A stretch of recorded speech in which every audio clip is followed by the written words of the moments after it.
하나님의 말씀은 살아있고 활력이 있어 좌우에 날선 어떤 검보다도 예리하여 혼과 영과 및 관절과 골수를 찔러 쪼개기까지 하며 또 마음의 생각과 뜻을 판단하나니 지으신 것이 하나도 그 앞에 나타나지 않음이 없고 우리의 결산을 받으실 이의 눈앞에 만물이 벌거벗은 것 같이 드러나느니라.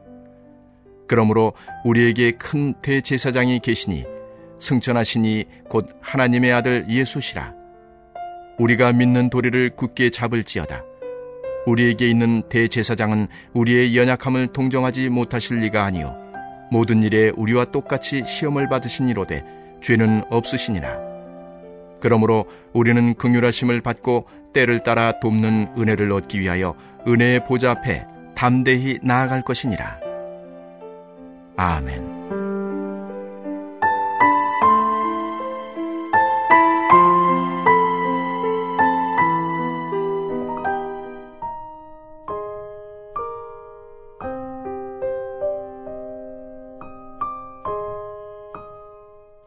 히브리서 어제 주일날도 4장 말씀을 보았는데 주일날은 두 가지 구원의 의미를 말씀드렸습니다. 첫 번째는 무엇으로부터의 구원, 출애굽기를 예를 들면은 애굽으로부터의 구원, 우리 출애굽해야 된다, 애굽에서 나가야 된다, 우상을 섬기는 이 땅에서 하나님이 너희는 먼저 출애굽에서 출발하라고 약속하셨습니다. 그리고 하나님께서 그 출발을 도우셨죠. 이스라엘 백성의 힘으로는 애굽에서 벗어날 수가 없었습니다. 바로가 그들을 노예로 삼고 있었거든요. 너희가 어디 간다는 말이냐? 내가 시키는 일이나 해라. 바로의 반응이 그러지 않습니까? 여러분, 세상이 우리는 하나님 믿는 사람입니다, 우리는 그런 일로부터 구원받고 싶습니다. 여러분의 회사 사람들이 그거 잘 인정하지 않습니다. 너 일이나 열심히 해라, 나한테 월급 받으려면. 그럼 그런 세상에 우리가 살고 있습니다. 그래서 우리가 직장에 갈 때 기도해야 됩니다. 제가 직장에 대해서 가끔 말씀드리잖아요. 아유, 아침에 이렇게 일찍 오셨어요, 좀 천천히 오셔야 되는데. 그런 직장은 세상에 없습니다. 열심히 일하면 그 일에 대해서 반응하는, 그 일에 대해서 대가를 주겠다는 것입니다. 사실은 많이 주기보다는 그래서 자꾸 법이 뭔가를 정하는 겁니다. 이만큼은 줘야 됩니다. 그래야 살아갈 수 있습니다. 세상이 말하는 최저임금이란 말이 사실은 슬픈 이야기 아닙니까? 왜 최저임금이라고 부릅니까? 적정이라고 부르면 좋은데 그 말에 합의를 안 하는 겁니다. 노동자들은 합의를 안 해요. 그게 왜 적정하냐? 그게 최저다. 그러니까 더 달라는 겁니다. 그럼 우리가 그 세상에 살고 있습니다. 그래서 우리는 그런 세상만 벗어나면, 내가 좀 더 수입만 많아지면, 내가 좀 더 여유가 많아지면 우리는 그것을 사실은 구원이라고 생각할 때가 많습니다. 그래서 여러분, 온 세상에 나가보면 다 세상은 구원을 얘기합니다. 예수님만 구원을 얘기하지 않습니다. 내가 너를 구원해 주겠다, 내가 월급을 좀 더 많이 주면, 내가 내 삶에 좀 형편이 나아지면 우리는 구원받았다고 사실은 착각합니다. 근데 한번 생각해 보십시오. 그 구원은요, 내가 무엇으로부터의 받는 구원은요, 항상 그 자리를 맴돕니다. 내가 그래도 좀 괜찮은 직장이 다닌다고 생각하는데 친구를 만나는데 내가 받는 연봉과는 비교가 안 돼요. 우리나라에도 많은 회사들이 있는데 보통 사람들이 그 회사의 연봉을 들으면 깜짝 놀랄 때가 있죠. 그렇게나 많이 받냐? 예, 세상은 그렇게 다양한 모습으로 돌아가고 있습니다. 그런데 거기에다 우리 삶에 초점을 두면 우리는 결코 구원받지 못합니다. 왜?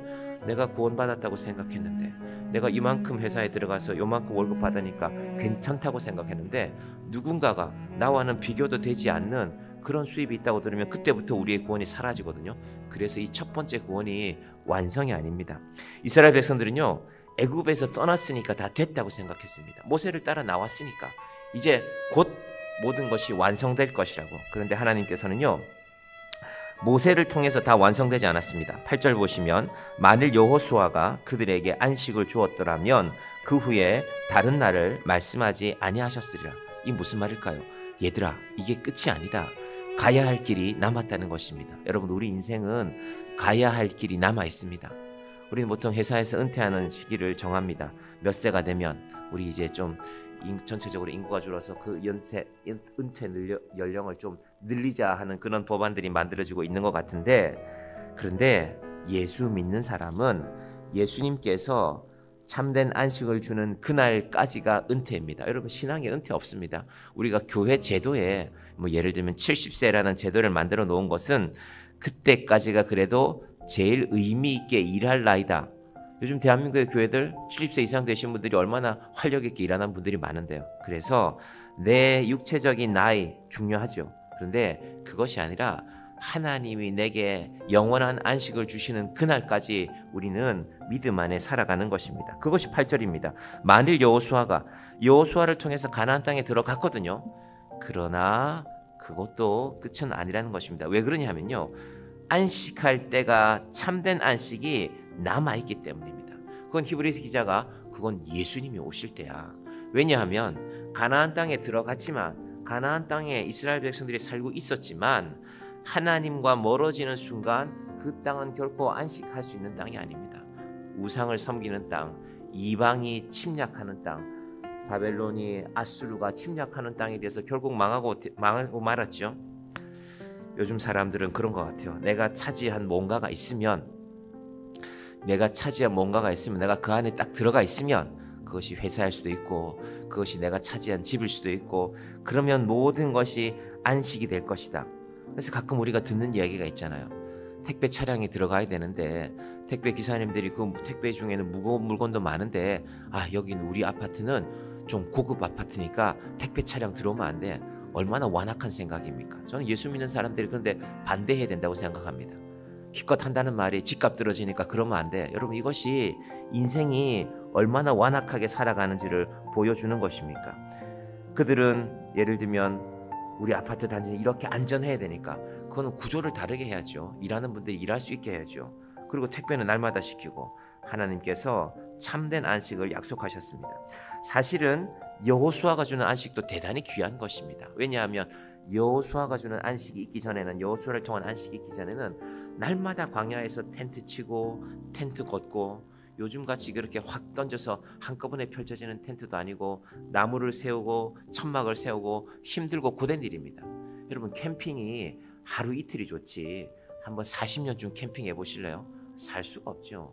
40년 어떻게 캠핑합니까? 근데 이 사람들 40년을 한 거 아닙니까? 요즘처럼 요즘은 겨울에 캠핑을 가도 난로도 가져가고, 여름에는 캠핑을 가는데 심지어 에어컨도 들고 가서 캠핑하잖아요. 그게 무슨 캠핑입니까? 집에 있어야지. 하나님께서는 여호수아를 통해서 주신 안식마저도 완전한 것은 아니다. 왜? 진짜 안식이 남아있기 때문에. 자, 10절 가봅니다. 이미 그의 안식에 들어간 자는 하나님이 자기의 일을 쉬신과 같이 그도 자기의 일을 쉬느니라. 이건 예수님이 참된 안식에 들어가게 한다는 것입니다. 하나님이 우리 인생을, 얘야 수고했다, 이제 내가 너를 부른다, 그때가 참된 안식이라는 겁니다. 이거 다르게 생각하면요, 여러분, 세상에 우리가 살아있는 동안에는 참된 안식은 없습니다. 목사님은 좀 비관적이구나. 그게 아니라 곰곰이 잘 생각해 보십시오. 오늘 내가 얻은 것이 이렇게 좋은 것이라서 내가 오늘 이것만 있으면 평생 살 것 같아요. 인생에는 가끔 그런 날들이 있죠. 내가 오늘 이거 얻었는데 나 이것만 있으면 평생 살 것 같아. 그렇지 않습니다. 내일 되면 달라집니다. 한 해가 지나면 달라집니다. 그래서 여러분, 믿음으로 산다는 것은요, 하나님, 제가 하나님 나라 들어가는 그날이에요. 제가 언젠가는 한번 주제 다루려고 하는데요, 가족 그렇게 완전하지 않습니다. 가족 때문에 평생을 힘들어하는 사람들도 많습니다. 그래서 가족, 내 아들, 내 조카, 내 아들, 내 딸, 내 손자, 내 외손자, 아들, 딸이 있는 분들은 우리 인생 동안에 사랑해야죠. 그러나 그것이 완전한 완성은 아닙니다. 그럼 목사님은 딸 사랑 안 합니까? 예, 저는 사랑합니다. 저도 사랑합니다. 그런데 그것이 우리 인생의 완성은 아닙니다. 하나님이 허락해 주신 동안에 함께 있는 것입니다. 그럼 자식은 자칫하면 우상이 됩니다. 그럼 내 자식이 나의 우상은 아닌가, 저부터가 늘 살펴보시기를 바랍니다. 참된 안식에 들어가기까지가 우리 인생의 완성입니다. 그럼 우리 자녀들도 참된 안식에 들어가야죠. 믿음으로 살아야죠. 여러분, 자녀들 믿음으로 살고 있습니까? 제가 교회에서 잘 보면 많은 분들이 우리 자식이 좋은 직장 다니는 것으로, 그게 제일 큰 자랑입니다. 신앙생활 해야죠. 예수 믿어야죠. 그것이 제일 큰 자랑이 되기를 바랍니다. 자, 11절 같이 봅니다. 그러므로 우리가 저 안식에 들어가기를 힘쓸지니 이는 누구든지 저 순종하지 아니하는 본에 빠지지 않게 하려 함이라. 우리의 인생은 그것입니다. 안식에 들어가는 날까지 힘쓰는 것입니다. 안식에 들어가는 날까지 기도하는 것입니다. 그런데 12절 13절은 도대체 무슨 말일까요? 여러분 12절 13절 혹시 좋아하지 않으셨어요? 저도 대학생 때 선교단체에서 이 말씀 열심히 외웠습니다. 하나님의 말씀은 살았고 운동력이 있어. 그때는 이제 운동력이라고 되어져 있었는데 성경 버전이 바뀌면서 이제 활력이라고 되었는데 도대체 이 말씀이 뭘까? 너희가 안식에 들어가기까지 너희 인생에 대해서 하나님이 다 살펴보신다는 것입니다. 그 말이 감찰인데 여기에는 그 감찰이라는 말이 들어가지 않았지만요. 생각과 뜻을 판단하느라고 되어 있는데요. 12절 보십시다. 하나님의 말씀은 살아있고 활력이 있어 좌우의 날선 어떤 검보다도 예리하여 혼과 영과 및 관절과 골수를 찔러 쪼개기까지 하며 또 마음의 생각과 뜻을 판단하느니. 방금까지 드렸던 말씀과 연결해보면 이걸 어떻게 해석하면 되냐면요. 우리는 내 인생에 내가 이거 가졌으니까 내가 이 회사 들어와서 이만큼 높아졌으니까 그러면 됐다. 나의 안식은 되었다. 난 세상에서 성공했다. 그것으로 우리 인생의 결과를 삼으려고 합니다. 근데 바울은 이 히브리서의 기자는 그게 아니라는 겁니다. 하나님의 말씀이 너를 어떻게 비추는지 보라는 것입니다. 하나님의 말씀은 살아있고 활력이 있어 좌우의 날선 어떤 검보다도 예리하여. 우리는 내 인생에 방패가 있다고 생각합니다. 내가 이런 대학교 나왔는데 내가 이만큼 재산이 있는데 누가 나를 건드려. 우리 그런 자부심이 있지 않습니까? 인생을 바라보면. 그런데 하나님의 칼날은, 하나님이 우리를 바라보시는 인생의 칼날은 어떤 검보다도 예리하여 혼과 영과 관절과 골수를, 아무리 좋은 병원의 사진도 이걸 다 찍을 수는 없습니다. 특별히 마음의 생각과, 여러분 마음 엑스레이가 세상에 어느 병원에 있습니까? 그런데 하나님이 마음 엑스레이를 펼치신다는 것입니다. 마음 엑스레이 옆에 우리가 선다는 것입니다. 우리 마음을 다 아신다는 것입니다. 또 마음의 생각과 뜻을 판단하나니. 자, 판단만 하는 것이 아니라 결산만 하시는 것이 아니라 판단만 하는 것이 아니라요. 이어서 13절은 결산하신다고 말합니다. 13절 봅니다. 지으신 것이 하나도 그 앞에 나타나지 않음이 없고 우리의 결산을 받을 시에 눈앞에 만물이 벌거벗은 것 같이 드러나느니라. 저는 벌거벗은 것 같이 드러나는 것 가운데 우리의 사랑도 있다고 생각합니다. 우리는 겉으로는 사랑이 많은 척 할 수 있는데 우리의 사랑도 그 네가 말하는 사랑이라는 거 얼마나 알량한 것인지 하나님 앞에 드러날 수 있습니다. 그래서 진실하게 사랑하고 진실되게 살아가라는 것입니다. 모든 것이 드러난다. 숨길 것이 없다. 우리 지금 수요일 날 말씀 보고 있는 다윗의 사무엘서가 그걸 제일 잘 보여주죠. 그래서 잘 봐야 됩니다. 성경에 나오는 그 사무엘에 나오는 다윗을 다루는 것처럼 한 사람의 인생을 그렇게 철저하게 다루는 세상의 문학은 없습니다. 여러분 사무엘 상하서를 잘 살펴보시길 바랍니다. 그런데 여기서 끝이 아니라 예수님이 계신다는 것입니다. 14절 그러므로 우리에게 큰 대제사장이 계시니 승천하시니 곧 하나님의 아들 예수시라. 우리가 믿는 도리를 굳게 잡을지어다. 오늘까지 살아온 우리의 믿음이 여기서 끝이 아니라 이제도 우리가 이 믿음을 붙들고 나아가자는 것입니다. 자, 집사님 수고가 많으십니다. 일찍 출근하시느라고. 그리고 이제 이 3장하고 4장이 연결되는데요. 오늘은 4장 말씀들만 보겠습니다. 제가 3장까지 준비했지만 자, 15절과 16절도 같이 보겠습니다. 4장 15절과 16절입니다. 같이 봅니다. 시작. 우리에게 있는 대제사장은 우리의 연약함을 동정하지 못하실 이가 아니요 모든 일에 우리와 똑같이 시험을 받으신 이로되 죄는 없으시니라. 예수를 생각하는 것입니다. 여러분 히브리서의 모든 결론들은요. 예수를 생각하라. 예수를 깊이 생각하라. 우리 아침에 일찍 출근하시는 집사님들 여러분 이 추위에 나가는 게 저 건설회사 다닐 때 새벽 4시에 출근한 적도 있거든요. 어젯밤에 11시에 들어갔는데 내일은 김 기사 4시까지 나와야 돼요. 그날 큰 공사가 있었는데 장비들을 점검해야 됐어요. 1월 달이었는데 제가 새벽 4시에 나가는데 내가 이게 무슨 짓인가. 내가 무슨 1,000만 벌겠다고. 그때는 그런데 IMF 때였어 냈고요. 월급 주면 고마운 거예요. 너 일하기 싫냐? 새벽 4시에 나오기 싫냐? 다른 사람 줄을 서서 있는데 지금 건설회사들이 얼마나 힘든데 다른 사람들이 줄을 서서 있는데 너 일하기 싫구나. 분위기가 그랬어요. 그래서 4시에 나오라면 4시에 나가는 겁니다. 밤 11시까지 일하면 밤 11시까지 일하는 것입니다. 하나님께서 이런 세상에서 우리를 살게 하셨는데 방금 15절 말씀 뭐라고 했습니까? 우리에게 있는 대제사장은 우리의 연약함을 동정하지 못하실 리가 아니요. 여러분 직장 나가면서 아유 내가 이렇게 힘든 일을 해야 돼가 아니라 예수님 제가 좀 힘든 일을 하는데 예수님이 아시죠? 그렇게 기도하면서 나가는 것입니다. 이게 창세기부터 시작된 일입니다. 하나님께서 아담과 하와가 에덴에서 약속을 어긴 후에 선악과에 손댄 이후에 땅을 파면서 고생할 거라 생각했습니다. 여러분 그걸 받아들이는 게 아유 남들은 편안하게 소파에 누워서 이 시간에 자고 있을 텐데 물론 그런 인생도 있죠. 그러나 끝이 아니라는 거예요. 그게 하나님께서 오늘 이 히브리서의 4장 15절과 16절 말씀을 우리가 믿음으로 깨닫기를 바랍니다. 모든 일에 우리와 똑같이 시험을 받으신 이로되 죄는 없으시니라. 우리는 죄로 인하여 시험 받지만 죄가 없으신 그분이 우리를 위하여 시험 받으셨습니다. 우리를 위하여 죽으셨습니다. 우리 16절 다 같이 봅니다. 그러므로 우리는 긍휼하심을 받고 때를 따라 돕는 은혜를 얻기 위하여 은혜의 보좌 앞에 담대히 나아갈 것이니라. 이건 사실 설명을 좀 오래 해야 되는데 오늘 여기서 말씀 마치겠습니다. 때를 따라 돕는 은혜가 있습니다. 하나님이 약속하신 것입니다. 예수님을 통해서 오늘도 그 은혜의 보좌 앞에 하나님 제가 하나님 앞에 나왔습니다.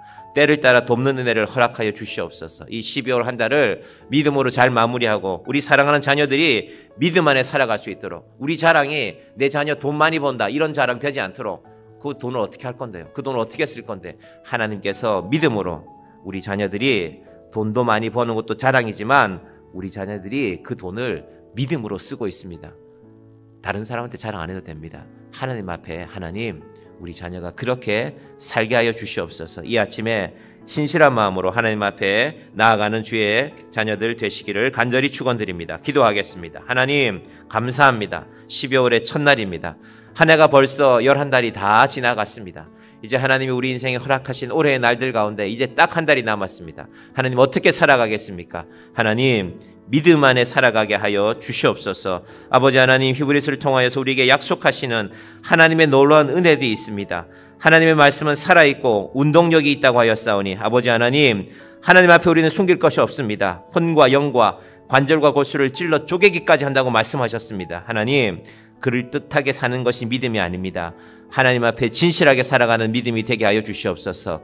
다른 사람 앞에 보라고 살아가는 것이 믿음이 아닙니다. 하나님 앞에 살아가는 우리의 믿음이 되게 하여 주시옵소서. 아버지 하나님 이 아침부터 일찍 출근하시는 우리 성도들이 있습니다. 지켜주시옵소서.